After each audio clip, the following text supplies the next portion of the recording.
di awal Orde Baru korupsinya banyak, setelah kerja keras 27 tahun, korupsinya masih banyak juga. Tetap banyak. Gitu. Nah, jadi time frame 27 tahun Orde Baru, time frame 25 tahun Orde Reformasi, ini perlu dilihat. Apa yang salah? Kenapa korupsinya nggak hilang-hilang? Oke. Nah, mudah-mudahan setelah melihat itu, nanti bisa dipakai oleh kabinetnya Pak Prabowo. Yes. Ke depan harus ada perbaikan begini, gitu.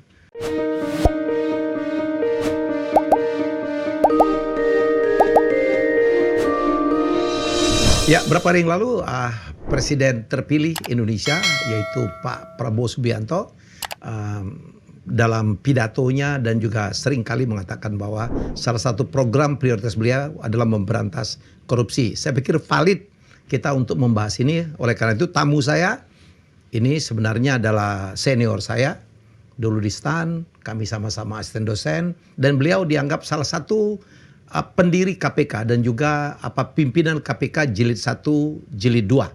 Ya. Jilid 1 aja. Jilid 1 aja, 2 enggak ya? Kan bukan wakil. Aja. Ya, Mas Amin Sunaryadi sudah hadir. Terima kasih, Mas.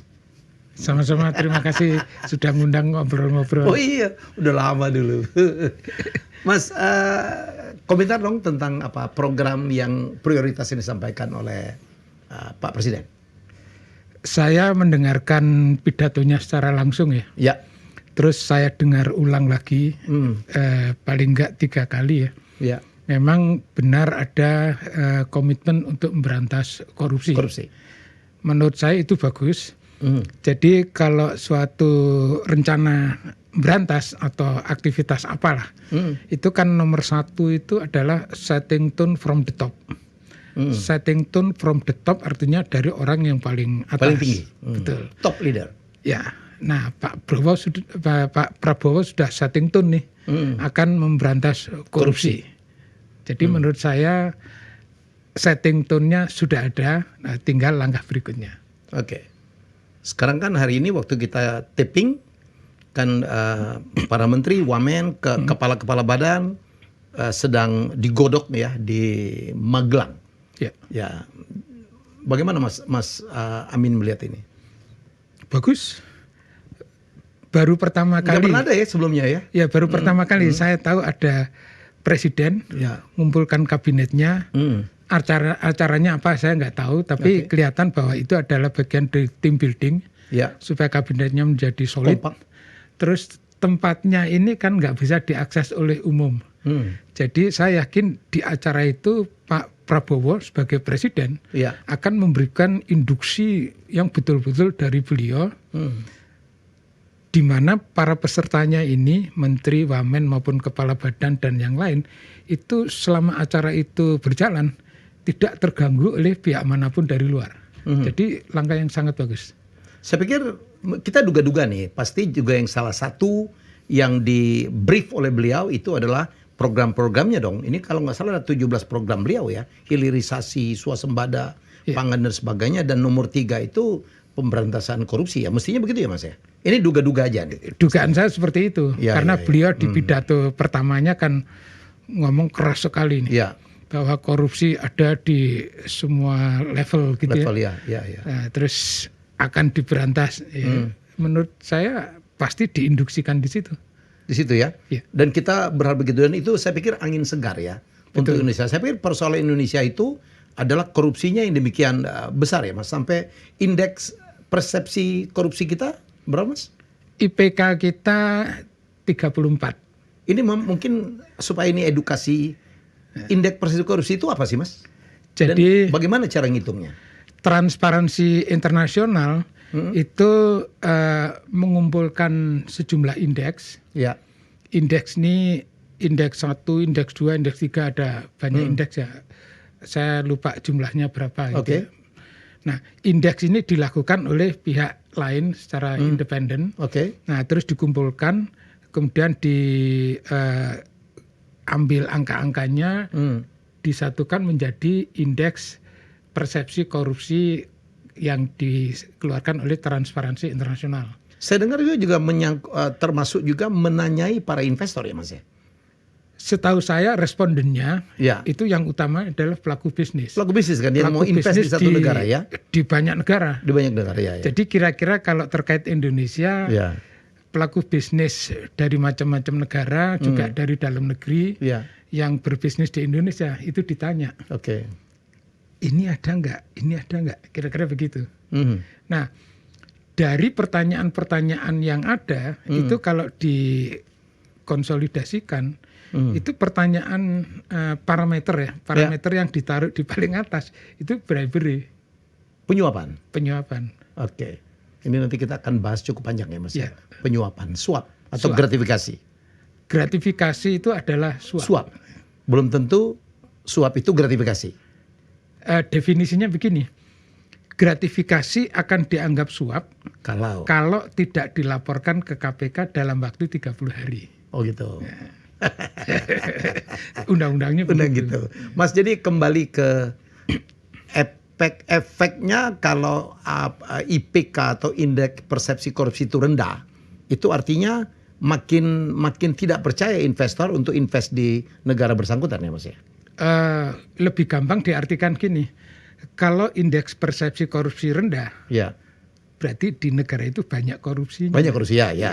Tapi dampaknya pasti begini, cost of investment tinggi, menjadi tinggi, ICOR tinggi, kemudian country risk tinggi. Jadi kalau investor dari negara asing mau investasi di Indonesia pasti menghendaki angka IRR yang tinggi.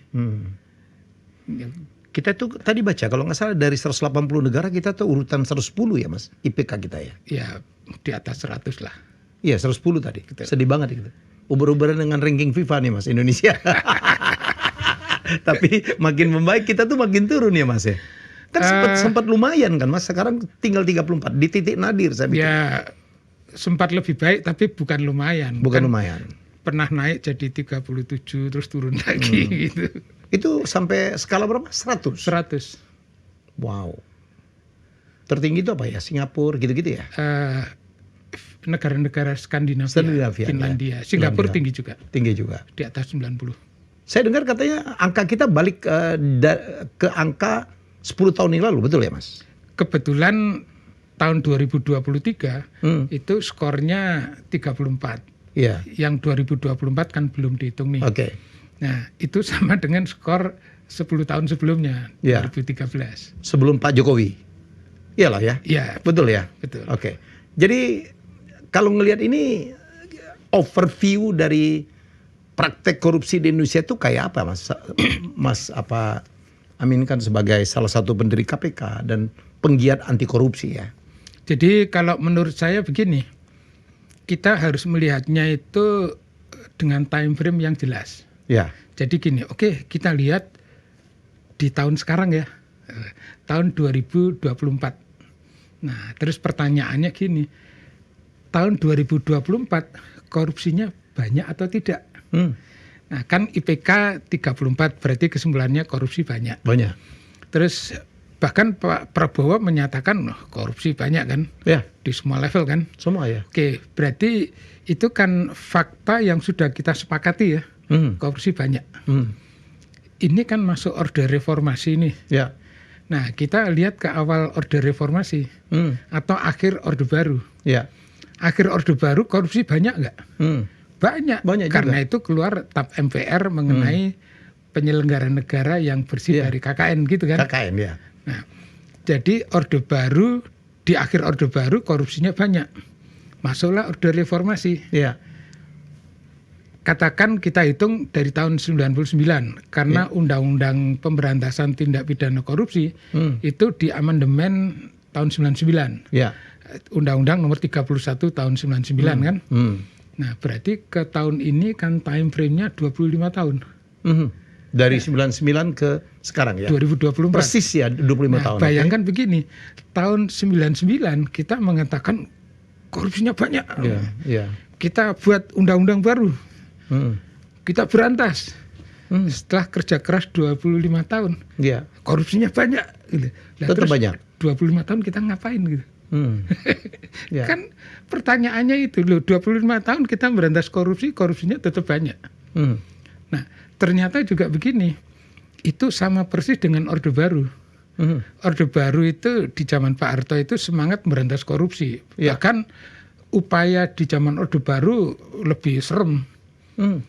Termasuk diberlakukan Undang-Undang Nomor 3 tahun 1971. Di akhir Orde Baru tahun 98 berarti 27 tahun kan? Iya. Di awal Orde Baru korupsinya banyak, setelah kerja keras 27 tahun korupsinya masih banyak juga. Tetap banyak gitu. Nah, jadi time frame 27 tahun Orde Baru, time frame 25 tahun Orde Reformasi, ini perlu dilihat. Apa yang salah? Kenapa korupsinya nggak hilang-hilang? Oke. Nah, mudah-mudahan setelah melihat itu nanti bisa dipakai oleh kabinetnya Pak Prabowo. Yes. Ke depan harus ada perbaikan begini gitu. Salahnya di mana ya, Mas?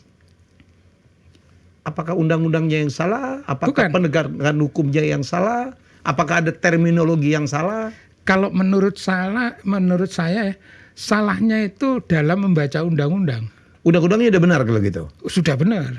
Membaca undang-undangnya yang Salah atau tidak dibaca? Sepertinya tidak dibaca. Iya. Kan terbukti menurut asumsi Mas Amin, karena ada pasal-pasal undang-undang yang tidak teraplikasi sampai sekarang ya Mas. Jadi begini, di Undang-Undang Nomor 31 tahun 99 yang direvisi sedikit dengan Undang-Undang Nomor 20 tahun 2001, itu kalau pasal-pasalnya dirinci, itu ada 30 jenis korupsi. 30 jenis korupsi? 30 jenis korupsi. Oke. Bisa dibagi menjadi 7 kelompok. Jadi ada kelompok yang merugikan keuangan negara, itu 2 jenis. Merugikan keuangan negara? Betul, itu 2 jenis. Apa aja tuh Mas, 2 jenis? Melawan hukum, merugikan keuangan negara, menguntungkan diri sendiri atau orang lain. Okay. Terus yang satunya lagi menyalahgunakan wewenang, menguntungkan diri sendiri atau orang lain, terus merugikan keuangan negara. Oke. Nah, bunyinya begitu. Oke. Terus? Nah, terus ada 12 jenis suap. Suap ini termasuk menyuap hakim terima suap, termasuk itu. Nah, terus ada yang lain-lain. Nah, undang-undang kan bunyinya seperti itu. Nah, mestinya penggunaan undang-undang kalau menurut saya harus riset lapangan. Riset lapangan itu begini, di kehidupan kita sehari-hari itu korupsi yang paling banyak itu modusnya seperti apa sih? Suap. Atau bentuknya seperti apa sih? Suap. Paling banyak.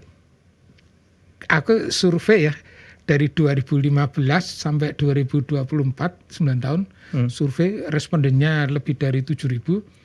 Jawabannya yang paling banyak suap. Bukannya kena OTT itu suap sebenarnya? Suap.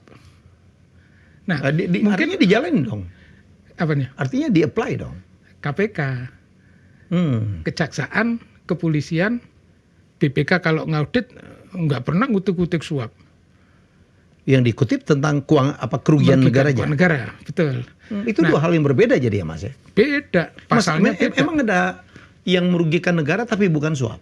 Untuk ini sebenarnya edukasi. Begini, merugikan keuangan negara itu kalau di drill down dalam sekali, itu di ujungnya nanti bagi-bagi duit. Nah, bagi-bagi duit itu adalah suap. Sayangnya penegak hukum tidak mau sampai ke sana. Jadi cuman sampai ini kemahalan, berarti kerugian keuangan negara. Nah, prosedurnya yang salah mana nih? Atau kewenangannya yang melampaui mana? Bukan suapnya ya? Nggak dicari suapnya. Kayak kasus yang kemarin yang hebat itu, yang kerugian negara yang hebat itu yang pada kasus Timah ya Pak ya?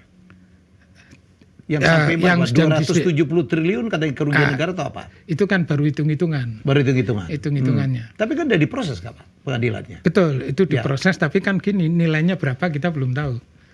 Jadi kalau hitung-hitungan, ngitung apa ada aja bisa. Ada 270 triliun, ada 300 triliun ya kan? Betul. Nah, tapi menurut aku begini, kalau untuk Pak Prabowo ya sebagai presiden sekarang ya, yang kita harapkan betul bisa mengurangi korupsi ya Mas. Betul. Ya. Itu lebih baik melihat begini, kan presiden itu membawahi menteri, wakil menteri, terus kepala badan nih. Oke. lebih baik belajar dari fakta. Fakta pertama, undang-undang kita itu lebih banyak merumuskan suap. Oh, berarti catat dulu nih suap gitu kan. Terus kita lihat di lapangan nih, bentuk pelanggaran koruptif yang paling banyak apa? Suap, gitu kan. Terus kita lihat aja dari kabinet-kabinet sebelumnya. Karena Pak Prabowo itu membawai menteri, wakil menteri, kepala badan sekitar itu ya, kan nggak ngurusi yang bawah nih. Nah, lihat aja menteri, wakil menteri, juga kepala badan yang kemarin-kemarin dipenjarakan. Itu kenapa? Karena suap kan. Ya. Misalnya nih, Menteri Pertanian, kan karena suap, anak buahnya malah diperes juga. Nah, artinya gini, kalau menteri, wakil menteri itu faktanya kena pidana korupsi jenis suap, berarti risiko suap terhadap menteri, wakil menteri itu tinggi. Nah, berarti ke depan ada baiknya Pak Prabowo memperhatikan itu. Berarti semua menteri, wakil menteri, kepala badan, dan yang lain-lain, ke depan tidak boleh terlibat suap. Nah, kalau melihat ke modus-modus lainnya kan juga gini, ada belanja anggaran, kemudian sebagian dikembalikan kan, komisi atau apalah namanya. Kickback, betul. Nah, berarti tinggal dipesan, para menteri, wakil menteri, kepala badan, Kapolri, Jaksa Agung, Panglima TNI dan teman-temannya, pokoknya kalian tidak boleh terlibat suap, tidak boleh terlibat kickback. Selesai. Kalau mereka nggak terlibat suap, nggak terlibat kickback, kan nggak ngalami seperti menteri-menteri yang kemarin dipenjarakan. Jadi nggak cukup cuman dengan kata korupsi. Nah, lebih baik nggak pakai kata korupsi. Kenapa? Karena kalau pakai kata korupsi, nanti lebih banyak orang yang mengartikan korupsi itu adalah merugikan keuangan negara. Emang ada Pak suap yang tidak merugikan keuangan negara, Mas Amin? Kebanyakan suap nggak nyambung ke merugikan keuangan negara secara langsung. Misalnya yang seorang yang diproses hukum di pengadilan, terus menyuap hakim, sehingga dia bebas. Kerugian keuangan negaranya mana? Kan nggak ada. Iya. Itu mestinya kena korupsi. Oh, itu pidana korupsi betulan. Di undang-undangnya tertulis menyuap hakim adalah korupsi. Ini baru yang 3 hakim yang di Surabaya itu loh Pak. Iya, betul. Yang kena tahu-tahu katanya mengalir, kena cipratan 20 miliar gitu. Iya. Itu ya contohnya. Itu tidak merugikan keuangan negara. Enggak merugikan pidana korupsinya tapi itu pidana sudah korupsi, terjadi. Betul. Di undang-undang tindak pidana korupsi itu tertulis itu adalah korupsi. Jadi banyak tindak pidana korupsi yang enggak ada hubungan dengan merugikan keuangan negara. Jadi suap itu tersendiri ya Pak ya. Jadi Pasal harus tersendiri. bahwa selama ini nih saya kan taunya korupsi itu adalah perbuatan melawan hukum ya Pak ya, yang merugikan keuangan negara, betul? Dan baik memperkaya diri sendiri atau memperkaya orang lain. Ya kan gitu ya? Betul. Tapi ini kena mungkin memperkaya diri sendirinya Pak ya, betul? Itu karena gini, karena penegak hukum dari tahun 1971 itu hanya membaca pasal yang itu. Pasal suapnya nggak dibaca. Jadi waktu penegak hukum ini ngajari ke auditor BPKP, ngajari ke auditor BPK, salah semua yang diajarkan itu. Harusnya undang-undangnya dibaca semua. Tapi kan Mas Amin kan terlibat di situ juga kan dulu di BPKP lah. makanya ini loh bukunya BPKP loh. Ini cikal bakal salah satu yang menjadi KPK. Makanya aku ya, tahu bahwa ada kesalahan memaknai undang-undang. Oke, koruptifnya korektifnya Pak Mas? Kalau begitu.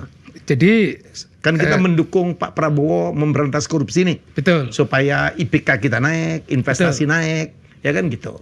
Jadi Pak Prabowo mesti melihat fakta gini yang tadi aku sebut ya. Fakta di Undang-Undang Tindak Pidana Korupsi itu rumusan paling banyak adalah suap. Fakta kedua yang di lapangan yang terjadi paling banyak adalah suap. Nah, terus fakta ketiga semua negara di dunia kecuali Indonesia itu kalau bicara memerangi korupsi yang diperangi suap. Cuma Indonesia yang tidak mau memerangi suap. Ini ketiga kan. Terus keempat, parameter yang diukur oleh surveinya Transparansi Internasional itu kalau dilihat parameter yang nomor 1 bribery, suap kan. Nah, terus kita lihat fakta lagi. Menteri, wakil menteri yang kemarin-kemarin di zaman Pak Jokowi, terus juga ada di zaman Pak SBY. Sebelumnya, itu dipenjarakannya karena suap. Terus kalau kita lihat lagi, hakim, baik hakim agung, hakim tinggi, hakim negeri, dipenjarakan karena suap. Jaksa juga gitu. Polisi Jaksa, juga gitu polisi ya? juga. Terus anggota DPR juga. Nah, yang paling terakhir kan anggota BPK. Nah, terima suap 40 miliar kan. Nah, jadi remedinya begini.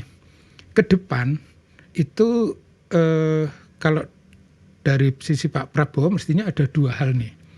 Yang pertama, agar menteri, wakil menteri dan semua timnya tidak terlibat korupsi. Berarti mereka tidak boleh terlibat suap, tidak boleh terlibat kickback. Nah, 2 itu.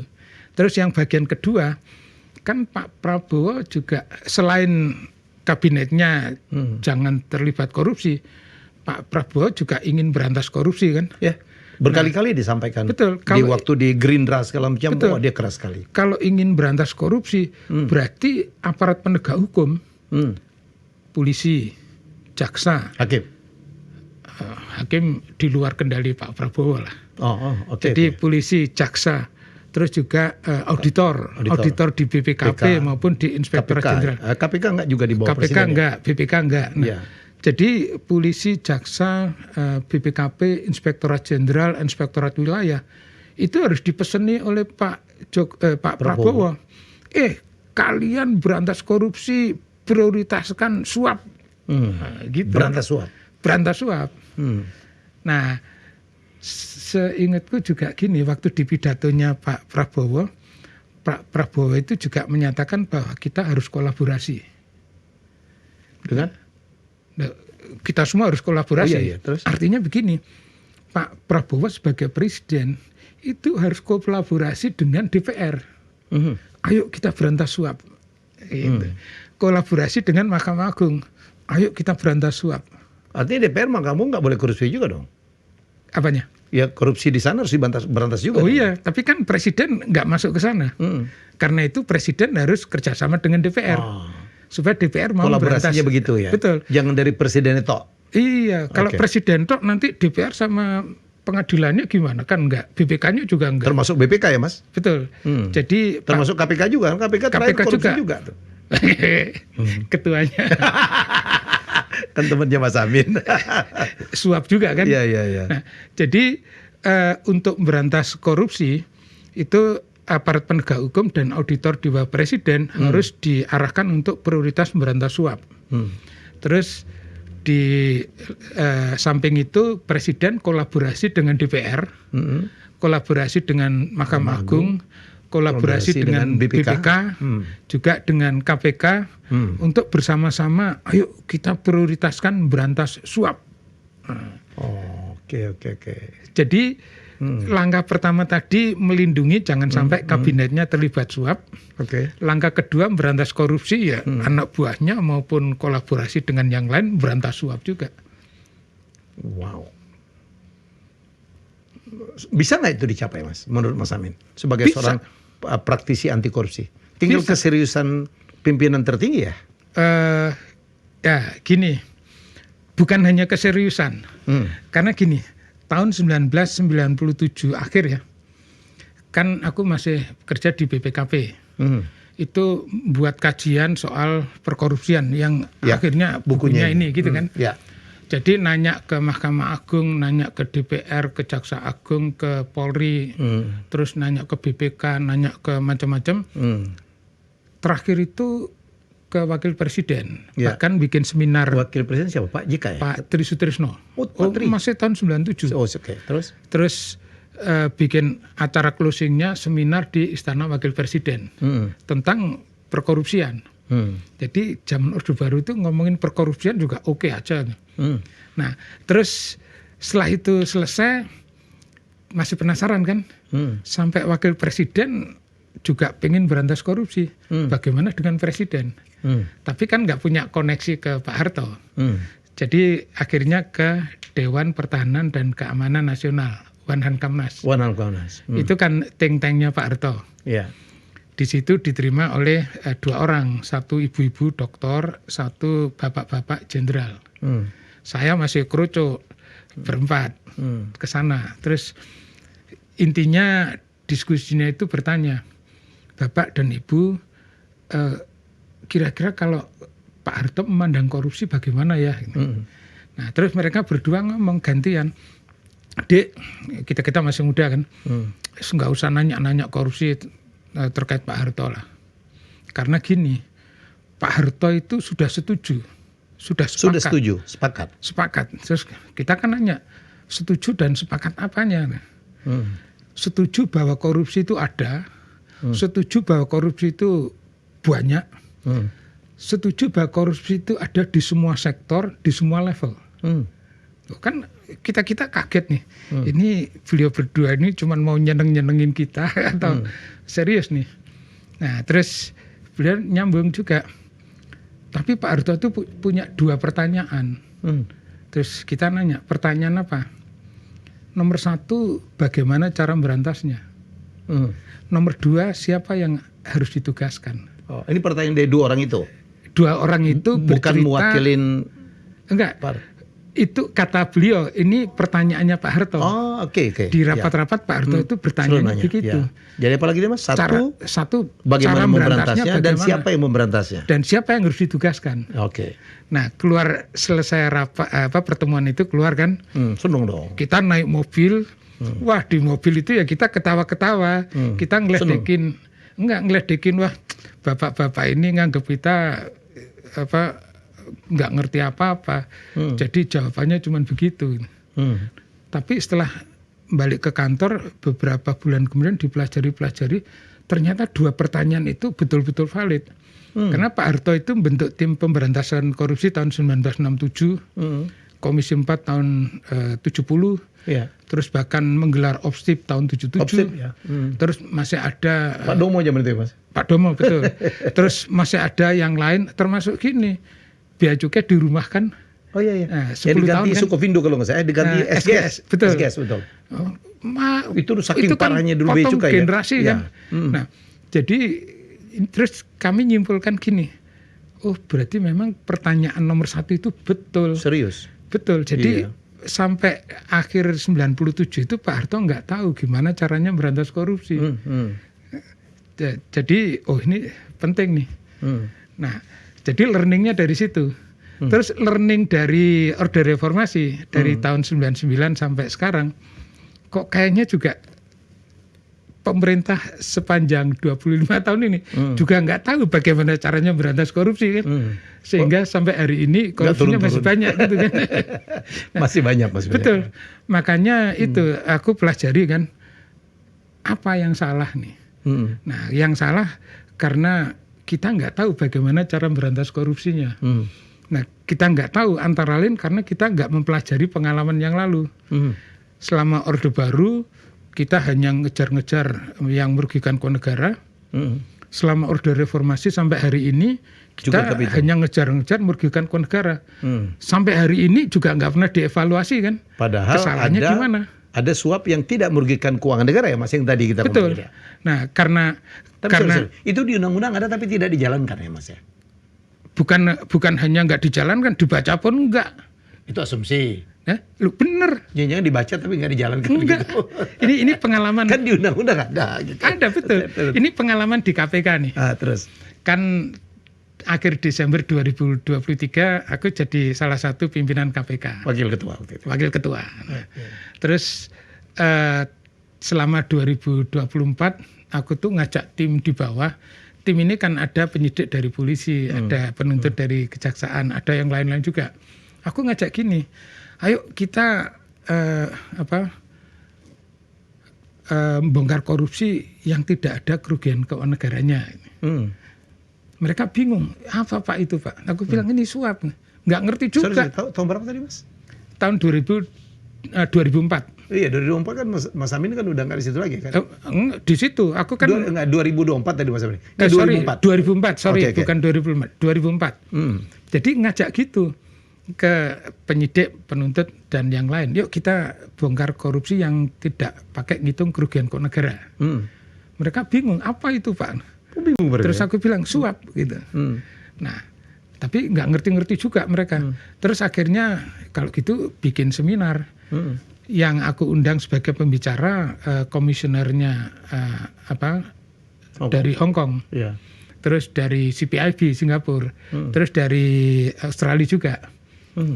Seminar, terus dia jelasin macam-macam, termasuk yang dari Hong Kong itu memutarkan film bagaimana mereka melakukan OTT terhadap diplomat negara Afrika, karena di Hong Kong mereka jualan paspor. Nah, ditangkap sama KPK-nya Hong Kong kan? Oh, warga negara lain udah ya? Warga negara lain, tapi kan melakukan tindak pidana di Hong Kong, jurisdiksi Hong Kong. Iya. Ditangkap nih. Nah, termasuk itu. Tapi tetap aja nggak ngerti. Akhirnya dengan tim ini aja, tim yang mau dengerin aku. Nah, tim yang mau dengerin itu yang isinya orang-orang dari ini BPKP dan orang IT. Udah kerjain. Setelah berjalan waktu, akhirnya nangkep Pak Mulyana Kusuma. Nah, tertangkap tangan kan? KPU. Anggota KPU betul. KPU, oke, terus? Nah, tertangkap tangan. Setelah tertangkap tangan itu terus dibawa ke KPK, diperiksa, ditahan kan? Baru semua orang KPK itu paham, oh suap itu korupsi ya. Masa senaib itu Mas? Bener. Terus bahkan jaksa penuntutnya setelah persidangan selesai, diputus, jaksanya juga ngomong, Mas, seumur hidup baru sekali ini saya nuntut korupsi tapi nggak pakai ngitung kerugian keuangan negara gitu. Nah, artinya apa? Sampai tahun 2000, itu kejadiannya kan 2025. 2005.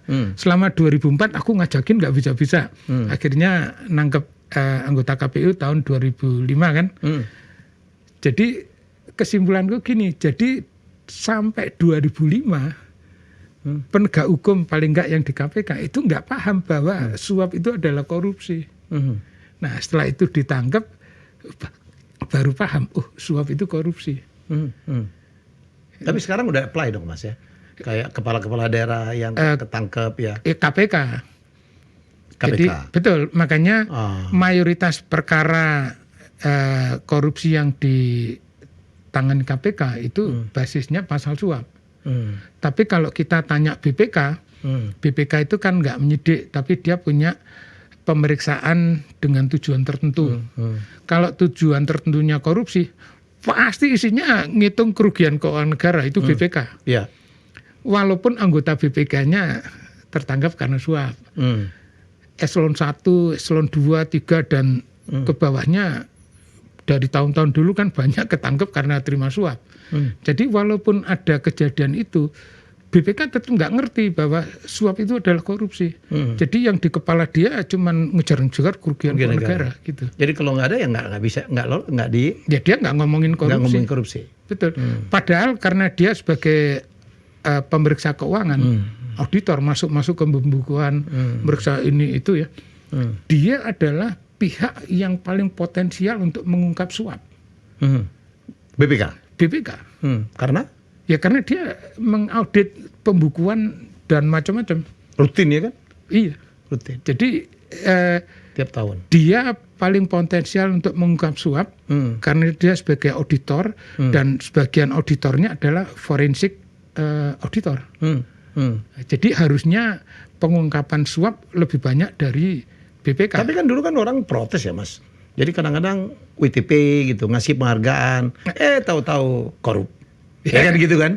Jadi apa hubungannya antara unqualified gitu ya untuk satu daerah, satu LK gitu, lembaga atau kementerian dapat unqualified opini tertinggi, tahu-tahu Tuh kan ininya pelakunya kena apa? Orang-orangnya terkena kan korupsi. memang dua hal yang berbeda. Ya itu. Yang itu kan masyarakat nggak ngerti, Mas. Betul, masyarakat nggak paham.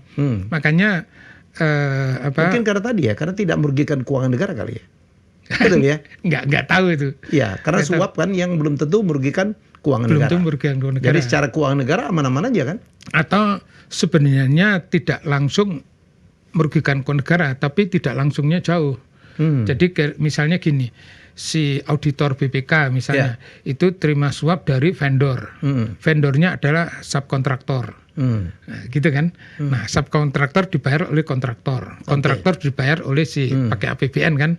Nah, jadi ini kalau dicari hubungannya kan jauh nih. Yeah. Jadi ini suap, tapi kan kalau di sini ngeluarin duit suap pasti kosnya naik kan. Yeah.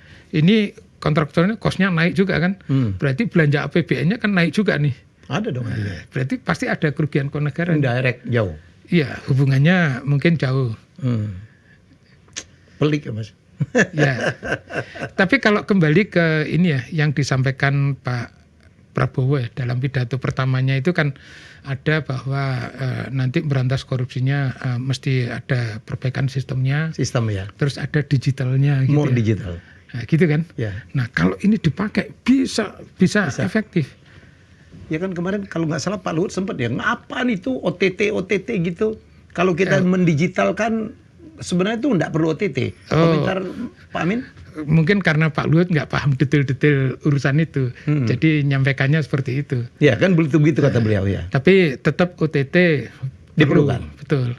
Tapi kalau kembali ke keinginannya Pak Prabowo ya. Pak Prabowo itu kan sempat mengatakan begini. Ikan itu busuk dari kepalanya. Oh gitu. iya, itu gila itu statementnya. Betul. Itu statement betul top itu. Tapi kan yang jadi challenge adalah begini, bagaimana merealisasikan pandangan Pak Prabowo menjadi sistem. Ya.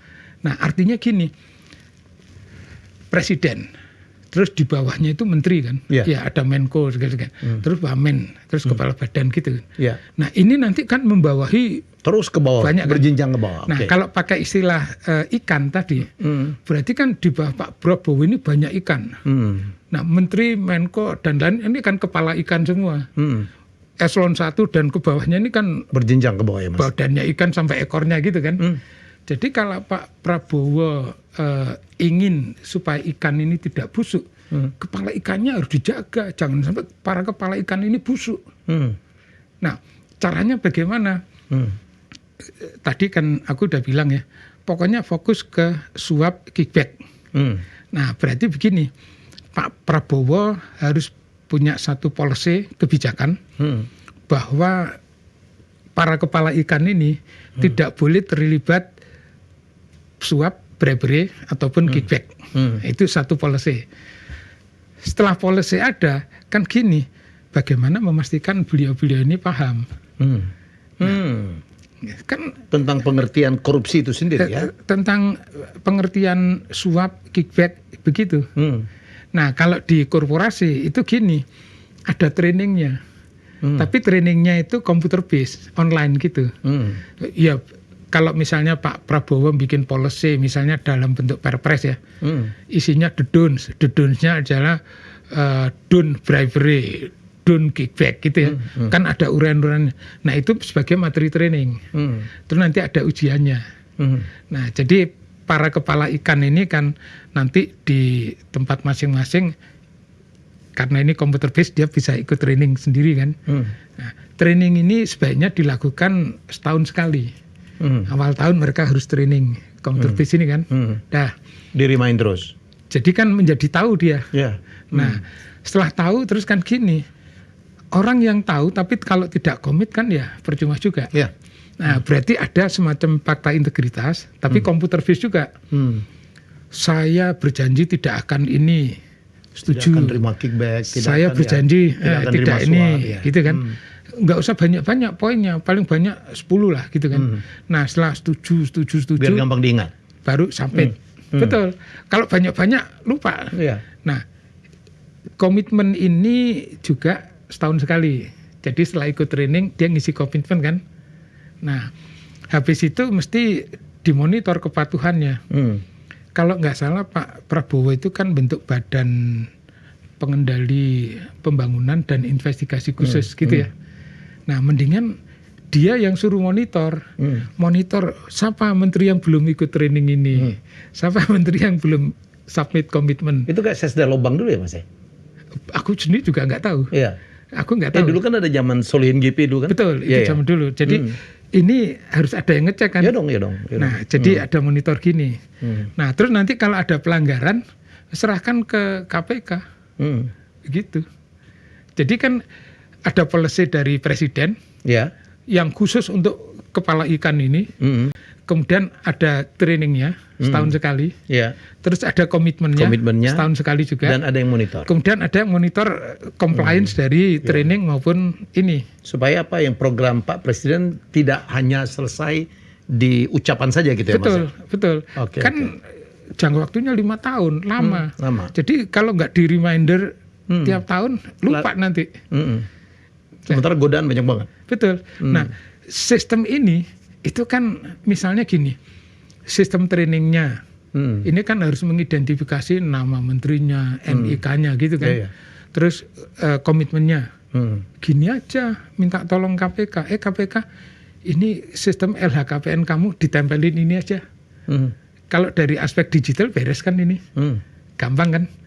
Nah, kenapa digital? Digital itu menjadi sangat penting ya, menggampangkan ya. Menggampangkan karena gini, diwajibkan training, lagi sibuk nih, ya nggak apa-apa, nanti pulang ke rumah malam-malam training sendirian bisa. Submit komitmen juga, sambil ngobrol gini, submit juga bisa. Jadi gampang kan.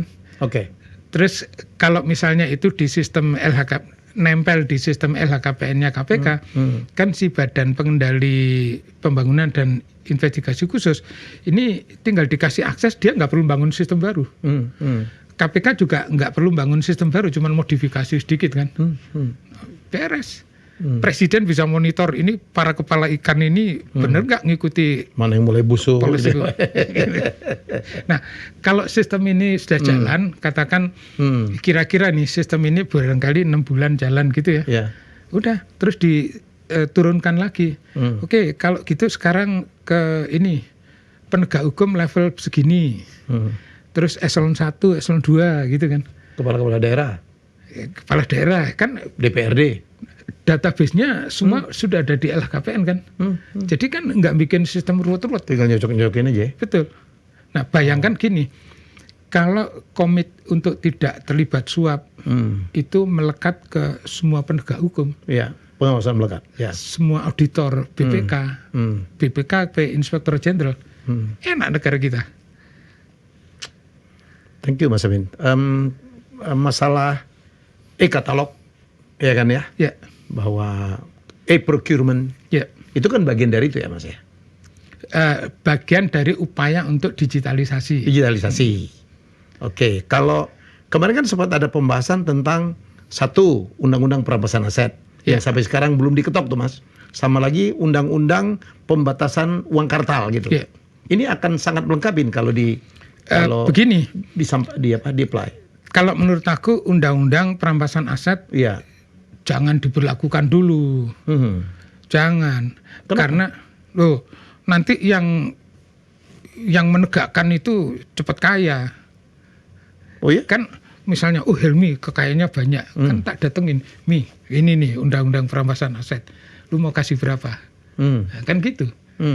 Nah, jadi sebelum undang-undang perampasan aset diberlakukan, suap harus ditangani dulu supaya penegak hukum nanti yang menangani undang-undang perampasan aset ini sudah tidak doyan suap kan? Bukan tidak doyan, udah nggak bisa suap gitu. Nggak bisa suap kan? Iyalah. Nah kalau ini sudah nggak bisa suap, doyan, Mas. Kalau sudah nggak bisa disuap, menegakkan ini gampang. Sama dengan undang-undang pajak. Kalau orang pajak sudah nggak doyan suap, menegakkan urusan pajak gampang. Masalahnya. Ya, semua kembali ke suap. Kalau masalah ini Mas, yang tadi saya bilang pembatasan uang kartal, yang membatasin juga praktek korupsi. Setuju Mas Amin? Betul. Jadi begini, bedanya kan gini, uang kartal itu nggak tercatat. Ya, ada di luar sistem. Di luar sistem pencatatan, gitu kan. Nah, ini berupa cash yang ada di bawah bantal, di gudang, ya kan?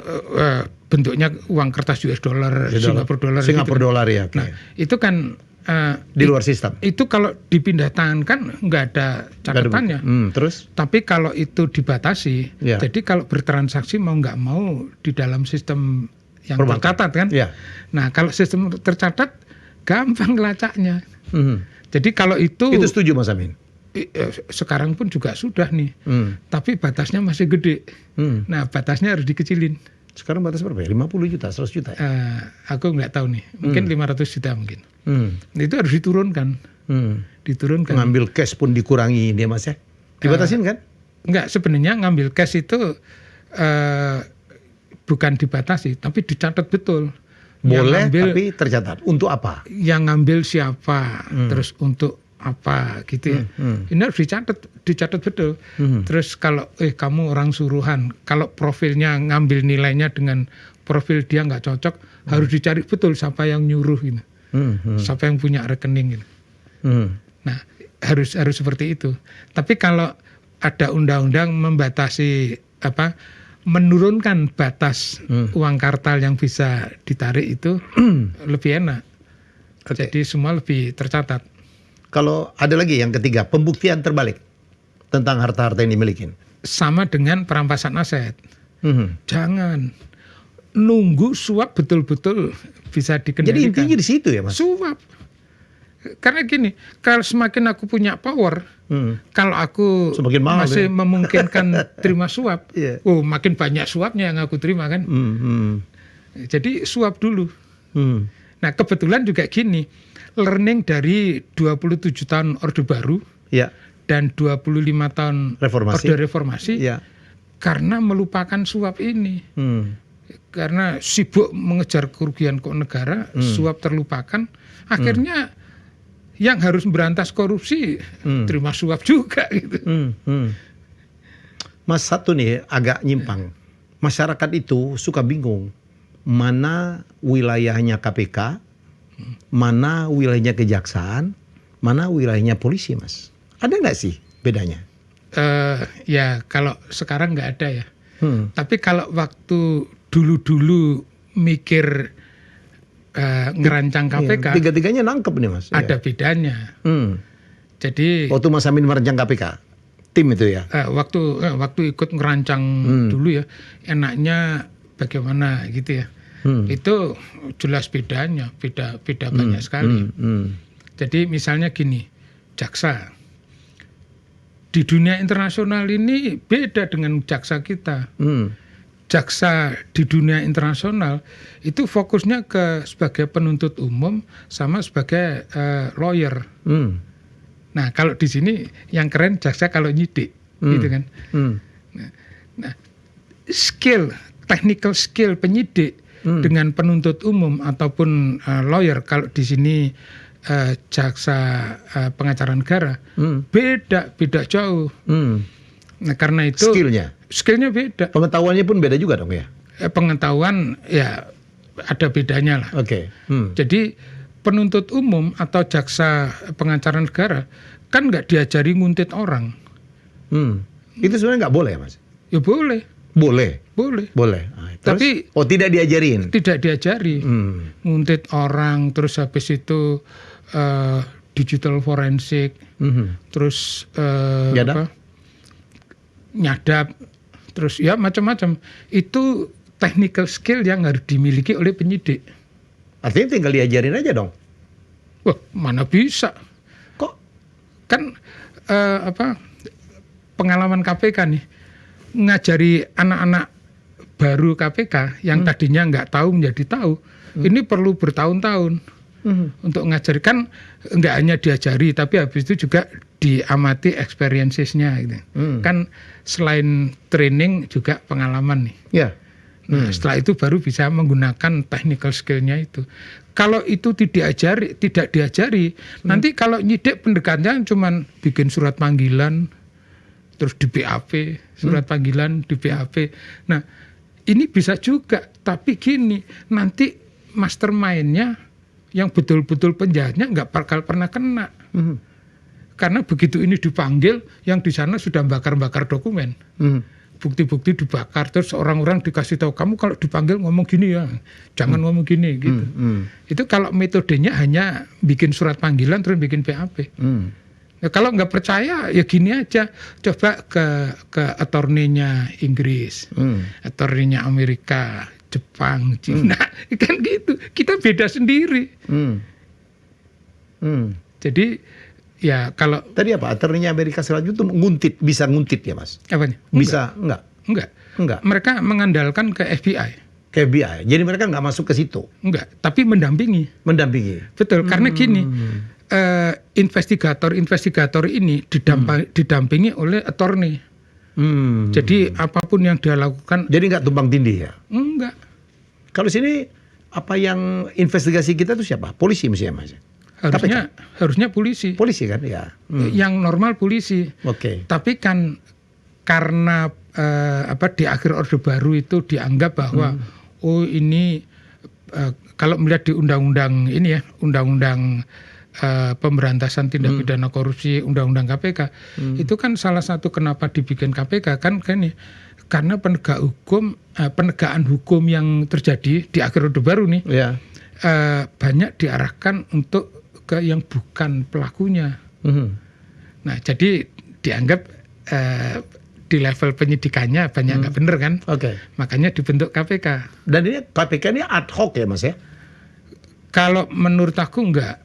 Kok sering dibilang ad hoc? Kalau udah selesai korupsi Indonesia udah kan, membaik gitu pemberantasannya. Tapi kan nyatanya begini. Nyatanya 27 tahun Orde Baru korupsi nggak membaik kan? Tapi awal niatnya kan ad hoc ya, Mas? Nggak pernah dibahas ad hoc. Jadi waktu bahas-bahas nggak pernah. Aku taunya ad hoc loh, Mas. Ya mungkin kata teman-teman polisi, karena kan merasa porsi kerjaannya diambil KPK. Oh gitu ya.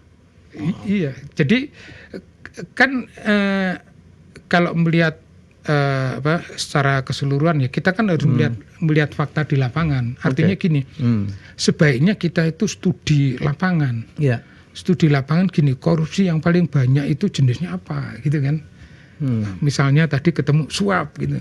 Terus dilihat lagi institusi yang paling banyak suapnya institusi yang mana, gitu kan? Ini kan harus dicari riset betulan. Nah, nanti kalau begitu institusi ini banyak suapnya, jangan nyuruh dia untuk memberantas suap, nggak akan bisa. Lebih baik ya dia suruh bersihin dirinya dulu. Kan gitu. Nah, sayangnya gini, kita biasanya nggak riset lapangan. Jadi cuman mikir-mikir di dalam ruangan, diskusi terus akademis begini gitu. Harus riset lapangan. Apakah ada kemungkinan ya dengan kita marah-marah Pak Prabowo akan melakukan misal revisi terhadap undang-undang penegakan anti korupsi, Mas? Kalau ngelihat ini, kan kemarin ada perubahan terhadap undang-undang KPK ya, yang kemudian juga banyak disorot. Kalau menurut aku begini, nggak usah muluk-muluk lah, nggak usah mikirin KPK, nggak usah mikirin polisi, nanti begini nggak usah itu dulu. Yang penting gini, pokoknya kepala ikan ini tidak boleh terlibat suap, tidak boleh terlibat kickback. Nah, itu dulu aja. Dengan cara yang tadi ya? Cara tadi. Disosialisasi ya kan? Jadi ada policy, edukasi, komitmen, compliance. Compliance. Nah, baru nanti yang berantas korupsinya nggak usah muluk-muluk ngubah undang-undang.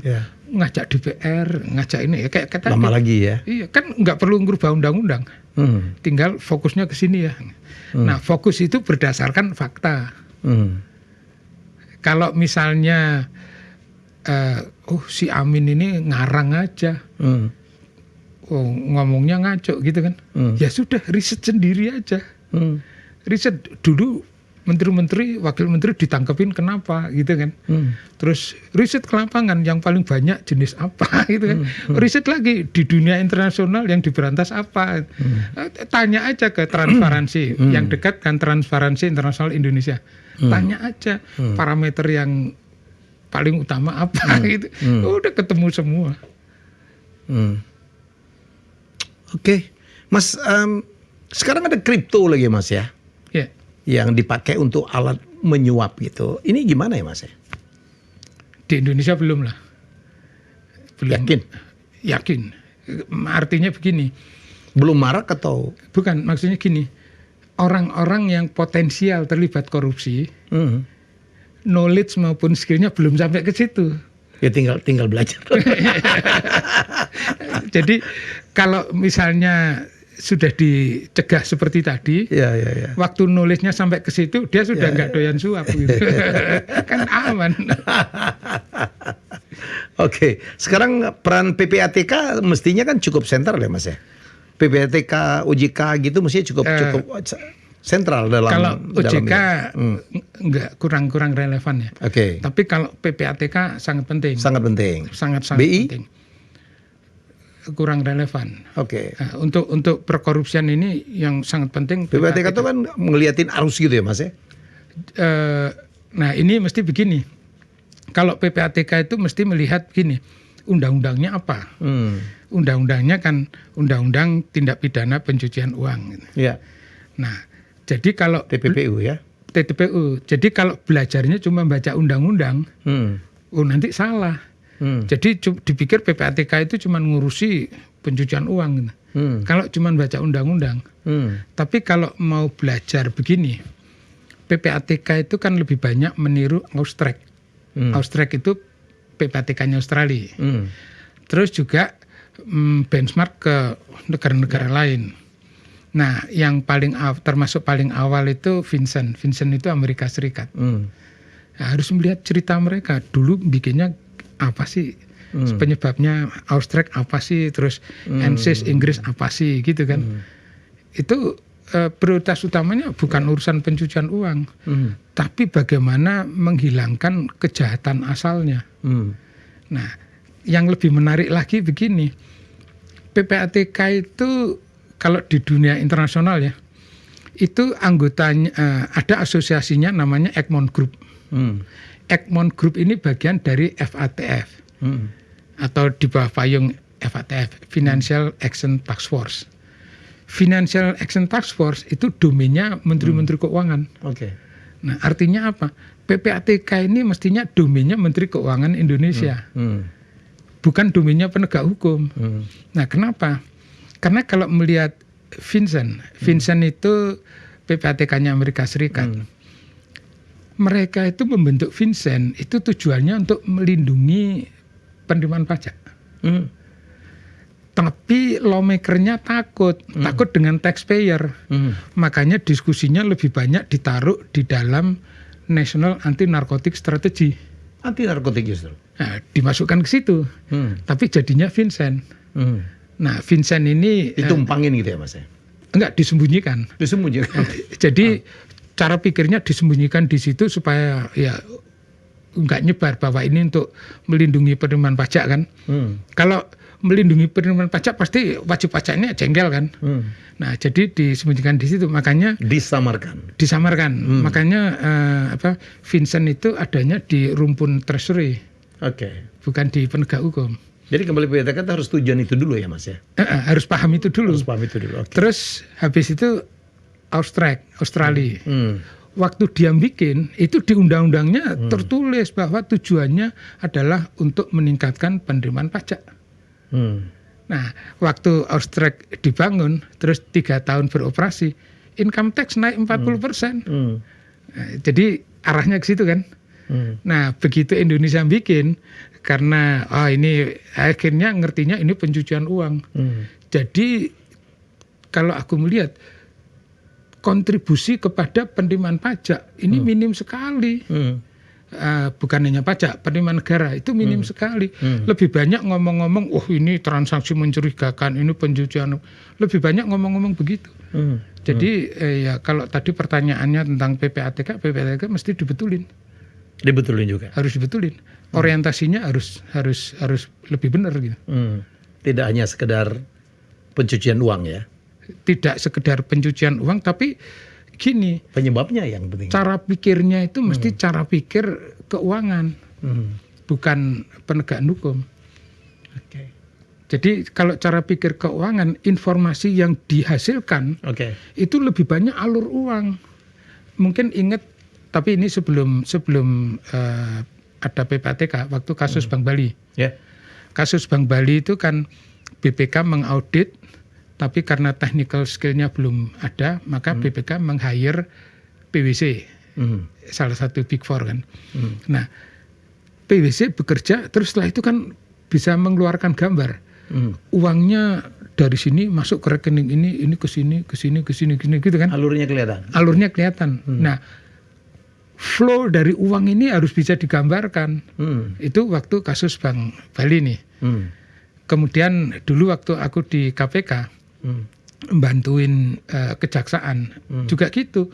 Tim KPK diskusi dengan PPATK di kasus LC BNI. Itu juga gitu. Bisa ketemu uangnya dari sini lari ke sini gitu. Sehingga kejaksaan yang jadi penuntut umum bisa meyakinkan ke hakim orang ini ikut bersalah karena aliran uangnya begini gitu.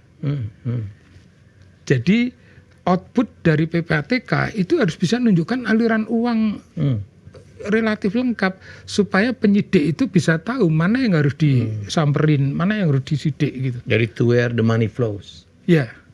Makanya pendekatan untuk PPATK yang kemudian disampaikan ke penyidik itu adalah follow the money. Follow the money. Jadi financial crime itu pendekatannya selalu follow the money. Follow the money itu lebih banyak analisa data. Bukan manggil orang ditanya, bukan itu.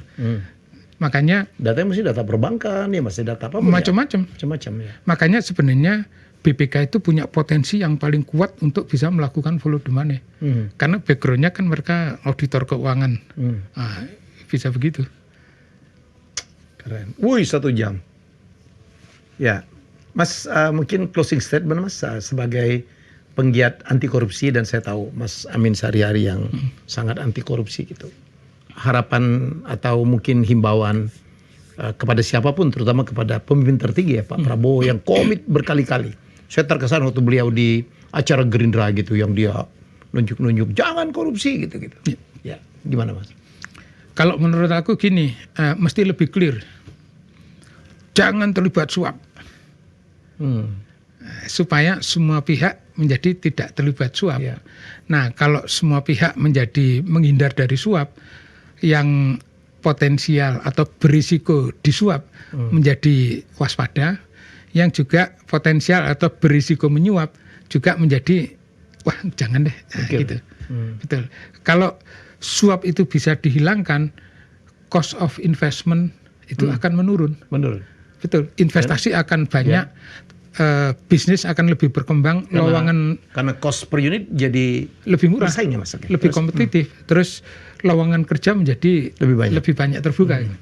Jadi jangan ngomong jangan korupsi, tapi jangan terlibat suap.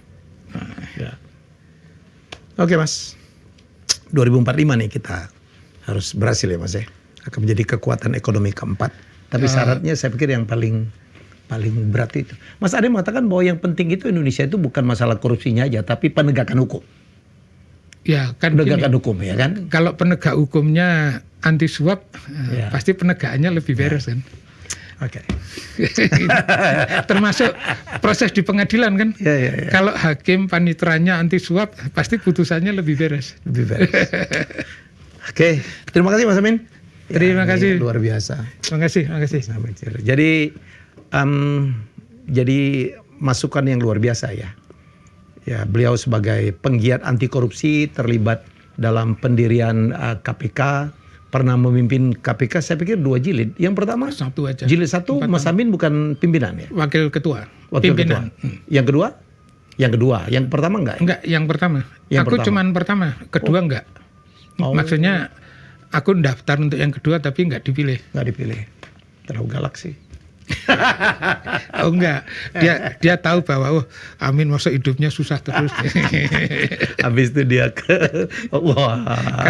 kalau masuk jilid 2 hidupku masih tetap susah. Saya tahu lah ke rumah beliau segala macam. Oke, semoga ini menjadi masukan luar biasa. Jadi kami rakyat menyambut gembira apa yang disampaikan oleh Pak Prabowo untuk memberantas korupsi. Karena saya pikir negara kita kalau kita ingin maju mengejar Indonesia Emas 2045, salah satu ya yang paling diprioritaskan adalah memberantas korupsi. Karena korupsi itu yang membuat cost kita itu hidup naik, cost of production naik, ya, dan kemudian investasi, mikir-mikir orang kita cukup kecewa ya, berapa multinational company yang gede-gede gitu masuk ke Indonesia dikit, kemudian dia ke Malaysia, ke Vietnam dan sebagainya. Saya pikir itu jadi Pak Prabowo, jadi salam hormat, dan kami sangat berharap bahwa apa program Bapak untuk membatas korupsi itu adalah ditegakkan, dan ini ada masukan dari salah seorang penggiat anti korupsi. Ya, terima kasih pemirsa, dan terima kasih, dan kita akan jumpa dengan tamu hebat yang lainnya. Makasih Mas Amin sekali lagi. Terima kasih sekali lagi. Terima kasih sudah menonton Helmi Bicara. Jangan lupa untuk like, komen, share, dan subscribe.